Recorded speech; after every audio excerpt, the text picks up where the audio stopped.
Hello viewers, কেমন আছেন সবাই? আজ আমরা দেখব কিভাবে ইউটিউবে কমেন্ট করার সময় যখন comment fail to post show করে এটা ফিক্স কিভাবে করা যায়। আজকে আমরা এটা দেখব।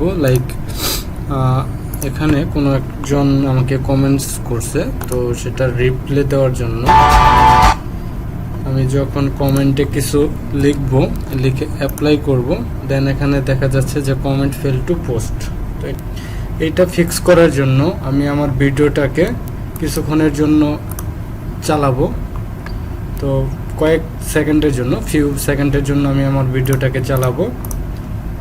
দেন আমি কমেন্টসটা লিখে রিপ্লাই দিব। ইয়েস, আমরা দেখতে পাচ্ছি যে আমাদের কমেন্টসটা সাকসেসফুলি পোস্ট হয়ে গেছে। তো এই ধরনের প্রবলেম যখন আপনারা ফেস করবেন, দেন কিছুক্ষণের জন্য আপনার ভিডিওটাকে আপনি রান করাবেন কয়েক ফিউ সেকেন্ডের জন্য। দেন আপনি যখন পোস্টটা রিপ্লাই করবেন, আপনার পোস্ট সাকসেসফুলি পোস্ট হবে, আপনার কমেন্টটা সাকসেসফুলি পোস্ট হবে। তো আজ এই পর্যন্তই, সবাইকে ধন্যবাদ।